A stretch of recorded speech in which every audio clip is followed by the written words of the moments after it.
আসসালামু আলাইকুম, আশা করি সবাই ভালো আছেন। গাইস, রিসেন্টলি আপনারা হয়তো দেখছেন যে কাব্য ভাই চ্যানেলে একটা ভিডিও বানাইছে, যেখানে আমি লাইভ স্ট্রিমে যে কথাবার্তাগুলো বলছিলাম এগুলো নিয়ে নাকি কাব্য ভাই খুব কষ্ট পাইছে। কাব্য ভাই চ্যানেলে 1800 ভিডিও ডিলিট করে দিল। আমারে কলো, আমি ইনস্ট্যান্ট কলও দিলাম যে ভাই কি হয়েছে।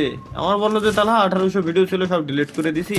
পাবলিকেরও জানালো যে 1800 ভিডিও ছিল, ডিলিট করে দিয়েছে। তো যদি আমার কথায় কাব্য ভাই কষ্ট পেয়ে থাকে তো আমি এক্সট্রিমলি সরি ফর দ্যাট, এবং ওইটার জন্য আমি আসলেই ক্ষমা প্রার্থী। এবং কাব্য ভাই ভিডিও লাস্টে এটাও বলে দিছিল, এটা নিয়ে রিপ্লাই ভিডিও বানানোর দরকার নাই, তাহলে আমি ব্যাস। আমি আসলে ভাবছিলাম যে আমি আজ পর্যন্ত কোনো কন্ট্রোভার্সিতে যেহেতু জড়াই নাই, সুতরাং এটা আমার রেকর্ড। আমি আজ পর্যন্ত কোনো ধরনের কোনো কন্ট্রোভার্সি করিনি, প্লাস যাই নাই, এটা হচ্ছে আমার একটা রেকর্ড। তো দ্যাটস ওয়াই আমি ভাবছিলাম যে আমি এই বিষয় নিয়ে আমি আর কোনো ভিডিও বানাবো না, আর কি মুখও খুলবো না। বাট এইটার জন্যই কিন্তু আমি লাস্ট আরো একটা কন্টেন্ট আপলোড দিছি, চ্যানেলে একটা ভিডিও আপলোড দিছি। তো ভিডিও আপলোড দেওয়ার পরেও যে পরিমাণে আসলে এখানে কমেন্ট আসতেছিল যে ভাই আপনার কথায় কাব্য ভাই অনেক কষ্ট পাইছে, এই ধরনের কমেন্ট।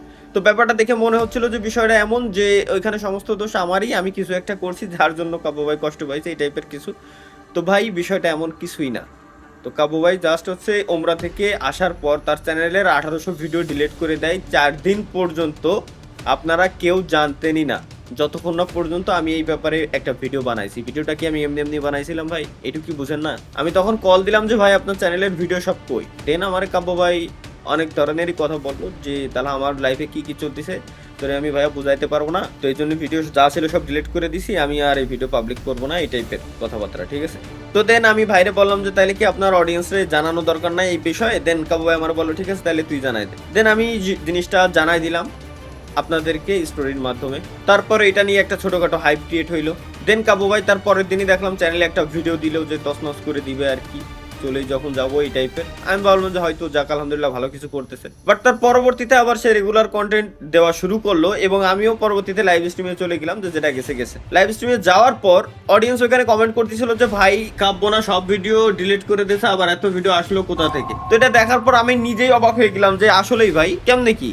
দেন আমি স্ট্রিমে থাকা অবস্থায় ভাইয়ের চ্যানেলে গেলাম। কাবু ভাই চ্যানেলে 1800 ভিডিও ডিলিট করে দিল। আমারে কলো, ভাইয়ের চ্যানেলে যাওয়ার পরে দেখলাম ওইখানে আসলেই যত ভিডিও ছিল আবার সমস্ত ভিডিওগুলো নিয়ে আসছে। তো এই জিনিসটা দেখে আমার কাছে খুব খারাপ লাগে যে 1800 ভিডিও ডিলিট করে দিয়েছে। আমি অ্যানাউন্সমেন্ট করে দিলাম আর কি, যাই হোক আমি নিজেই দিলাম।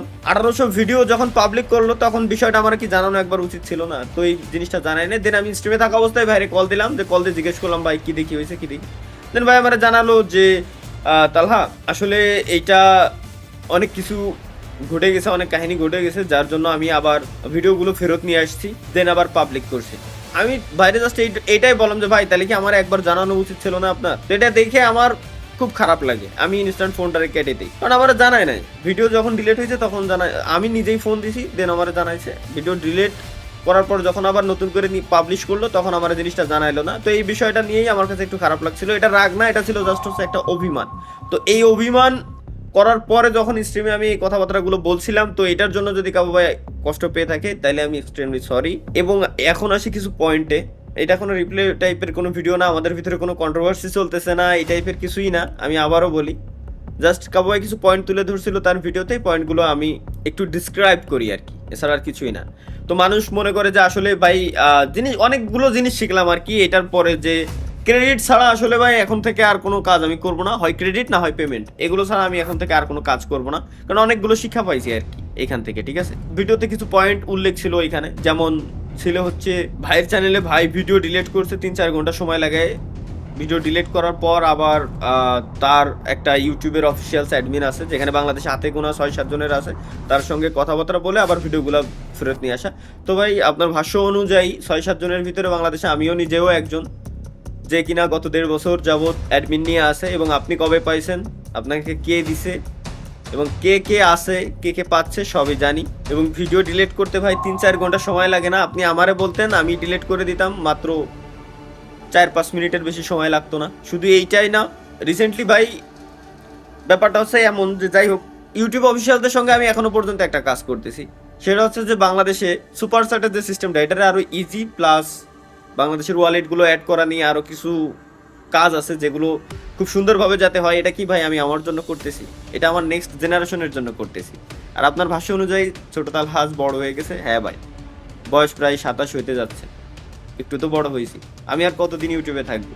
আমাদের পরবর্তী জেনারেশন আর কি এটা দেখবে, হয়তো এটা ভোগ করবে, তাদের জন্য কিছু করে দিয়ে যায়। ওই যে বললাম না, ক্রেডিট ছাড়া কোনো কিছু যদি করতাম আজ বাদে কাল হয়তো আপনারা পাইতেন, জিনিসটা ভোগ করতেন, নাম থাকতো না যে কে এটার বিষয়ে হেল্প করছে কি দেখি। দেখ আমি একটু হলেও জানাইছি ইউটিউবে, এই ছাড়া আর কিছুই না। দেন পরবর্তী বিষয়ে আসি ভাই, ই স্পোর্টস টুর্নামেন্ট এগুলো নিয়ে। ভাই আমি আমার জীবনে সব থেকে বড় সমস্যা একটাই, যে কোনো কাজ আমি কমপ্লিট না করে আমি পাবলিকের সামনে জানাইতে পারি না ভাই। এটা আমার দ্বারা কেন জানি না হয় না। তার কারণ হচ্ছে কি, আমি সাপোজ অডিয়েন্সের কাছে আগে জানাই দিলাম যে ভাই আমি এটা করতেছি, আপনাদের জন্য এটা করতে যাচ্ছি। এখন জানানোর পরের জিনিসটা যদি আমি আসলেই না করতে পারি, তো তখন তো আমি সবার সামনে ছোট হয়ে যাবো। আর এটা আমি পারি না ভাই, এবং পারবো না হয়তো ভবিষ্যতে। এবং আল্লাহ যাতে ওই শক্তিটা আমার না দেয়, আমি এইটাই চাই, কারণ আমার মতে এটাই ভালো সব থেকে। আপনি ই স্পোর্টসের ব্যাপারে কে কি করছে কি না করছে ভাই আমি কিছু জানি না, আমি কিছু করি নাই ভাই আজ পর্যন্ত। এই ব্যাপারে আমি কারোর সঙ্গে কথাও বলি নাই। তবে হ্যাঁ, এইটুকু জাস্ট আমি জানাই রাখি যে বাংলাদেশের বিগ 7টা শার্কের সঙ্গে আমি কথাবার্তা বলছি রিসেন্টলি, এবং যে শার্কগুলো, আমি শার্কের কথা বলছি, বিগ শার্ক, যারা কোনো এজেন্সি না, কোনো ব্র্যান্ড না, শার্ক, যাদেরকে এইটা আমার দায়িত্ব ছিল বোঝানো, যে এইটা আমি বুঝাইছি যে ভাই আপনারা এখানে ইনভেস্ট করেন। কাজ বাংলা কথায় যে আপনারা এখানে ইনভেস্ট করেন, স্পোর্টস সেক্টরে ইনভেস্ট করলে আপনাদের লাভ আছে, প্লাস আপনারা আপনাদের হাতে যে ব্র্যান্ডগুলো আছে ব্র্যান্ডদেরকে বলেন এখানে ইনভেস্ট করতে, এতে করে ব্র্যান্ডেরও প্রমোশন পাবে, যারা আমাদের স্পোর্টসের ভাই ব্রাদার আছে তারাও এখান থেকে কিছু প্রফিট কামাইতে পারবে, দুই দিকেই লাভ। এটা ছিল হচ্ছে আমার বোঝানোর দায়িত্ব আর কি তাদের। আমার নিজের বিবেকের কাছে প্রশ্ন হয়েছে জিনিসটা নিয়ে, যে বাংলাদেশি স্পোর্টসটা গ্রো করা দরকার, এটুকুই আমি করছি। আমি ভিডিও বানায় তছনছ করে দেওয়ার মতো কোনো ধরনের কোনো কথাবার্তা আমি বলিনি। তো জিনিসগুলো দেখে আসলেই খুব খারাপ লাগছে যে আপনি যেভাবে প্রেজেন্ট করছেন এবং অডিয়েন্স যেভাবে বলতেছে, দুইটাই খারাপ দিকে যাচ্ছে। সরি, খারাপ লাগছে বলতে খারাপ দিকে যাচ্ছে, বাট এমন কিছুই না। আজ বাদে কাল হয়তো কাবু ভাই আপনার সঙ্গে আমার আবার দেখা হবে কোনো একটা ইভেন্টে, আমরা আবার যাব, আমরা আগের মতোই চলাফেরা করবো। জাস্ট অডিয়েন্সের ভুল বোঝাবুঝি ছিল এগুলা, এছাড়া আর কিছুই না। দেন পরবর্তী পয়েন্টটা ছিল এমন যে কাব্য ভাই এবং রিজভি ভাই এই দুজনে বাংলাদেশে গেমিং চ্যানেলের ভিতরে এই দুজনের চ্যানেলেই সব থেকে বেশি ভিউজ আসে প্রত্যেক মাসে। ভাই স্বাভাবিক ভাই, আপনাদের রেগুলার বেসিসে আপনারা কন্টেন্ট বানান, রেগুলার ভিডিও আপলোড দেন, আপনাদের চ্যানেলের অ্যালগোরিদমই ওইটা। বাট আমার চ্যানেলের অ্যালগোরিদম টোটালি ডিফারেন্ট, টোটালি আলাদা। আমি যদি বলি, আপনারা রেগুলার ভিডিও তৈরি করেন, রেগুলার আপলোড দেন, রেগুলার গেম প্লে ভিডিও আপনারা আপলোড দেন, বাট আমারটা একটু উল্টা ভাই। আপনারা সরল পথে চলেন, সবাই গেম প্লে ভিডিও আপলোড দেন। বাংলাদেশের 90% ক্রিয়েটরই এই দিকে যায়, এক কথায় সরলভাবে গেম প্লে ভিডিও আপলোড দেয়। বাট আমারটা একটু ডিফারেন্ট ভাই। আমারটা ডিফারেন্ট কেন? আমার হচ্ছে উল্টা, আমার মরা লাগে ভাই, কারণ আমার অডিয়েন্স আমাকে ওইভাবেই দেখছে, শুরু থেকে ওইভাবে দেখে আসছে। ভিডিওতে বোকা সাজতে আমার কাছে খুব ভালো লাগে, রিয়েল লাইফের কথা আলাদা। ভিডিওতে যত বোকা সাজবো আমার অডিয়েন্সের কাছে আমাকে তত বেশি ভালো লাগে। আমি এটাই এখনো পর্যন্ত করতে আমার ভালো লাগে, আমি ওইটাই করি। আমার অডিয়েন্স যাতে শুরু থেকে যেভাবে দেখছিল ওইভাবে যাতে আজীবন দেখে যাই, আমি ওইটাই চাই। আমার চ্যানেলের অ্যালগোরিদমই এটা, আমি এইভাবে চলে। এমন না যে আমি একটা গেম প্লে করলাম, ভিডিও বানালাম, দেন আপলোড দিয়ে দিলাম ইনস্টা। আমার দ্বারা এটা হয় না ভাই। আমার একটা ভিডিও বানাইতে আমার দ্বারা আমার থাম্বনেইল এডিটর আছে, তার হাত খরচ চলে টুকটাক আর কি, ছোট অ্যামাউন্টের। দেন ভিডিও এডিটর আছে, একটা না, ভিডিও এডিটর তিনজনের হাত খরচ চলে। হাত খরচ যেটা চলে সেটা দিয়ে তার সংসারও চলে আর কি, এমন একটা হাত খরচ। কারণ ইউটিউবের আমার যে ইনকাম আসে এটা আমার কাছে থাকে না, টোটালি চলে যায় এই দুই পার্টির কাছে। তো একটা ভিডিও বানাই, এডিট করে A to Z আমার ইউটিউবে আপলোড দিয়ে এসিও কমপ্লিট করে সবকিছু দিতে আমার মিনিমাম সময় লাগে 4 থেকে 5 দিন একটা ভিডিও যাইতে। এই কারণে আমি রেগুলার ভিডিও ভাই দিতে পারি না, এটা আমার দ্বারা হয় না ভাই। কেন জানি না হয় না, আমি আজ পর্যন্ত এত চেষ্টা করছি, এখনো পর্যন্ত পারিনি। আর এগুলো করার কারণ হচ্ছে কি ভাই, ব্র্যান্ড কোয়ালিটি চাই, কোয়ান্টিটি চায় না। কারণ ব্র্যান্ডের যত আমি সুন্দর কোয়ালিটি দেখাই, তো ব্র্যান্ড আমাকে স্পন্সরশিপে তত বেশি অ্যামাউন্টই দেয়। এটা হচ্ছে সত্য কথা। আমি বছরে একটা স্পন্সরশিপ যদি করি এনাফ আমার জন্য। এবং ভিউজের কথা যেটা বলতেছিলাম, যে এই কারণেই আমার ভিউজ আসে না। এর আগেও একবার চ্যালেঞ্জ ছিল ভিউজ আনার, তো এটা আমি কমপ্লিট করে দেখাইছি। এখনো পর্যন্ত যদি আমি চ্যালেঞ্জ করি, আমি আবারও কমপ্লিট করে দেখাইতে পারবো। বেশি না, আমি সপ্তাহে যেখানে একটা কন্টেন্ট দেই সেখানে আমি জাস্ট 3টা দিয়ে দেখাবো।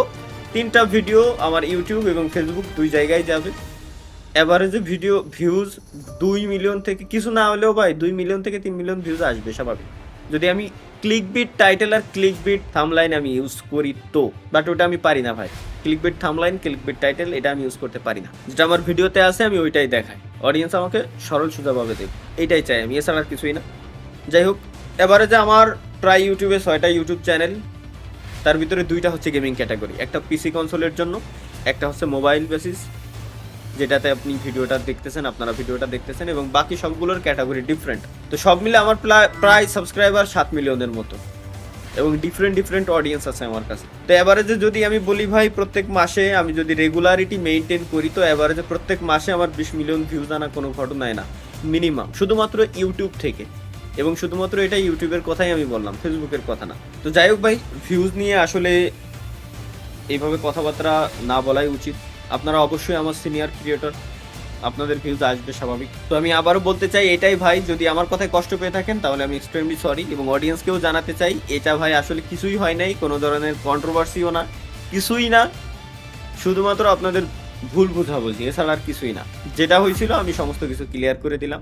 এবং বাই দ্য ওয়ে, আমার ব্যাকগ্রাউন্ডে স্যাড মিউজিক আপনারা দেখতে পারবেন না, সুতরাং এই ভিডিওটা শুধুমাত্র আমার অডিয়েন্সের কাছেই যাবে। ধন্যবাদ, আল্লাহ হাফেজ।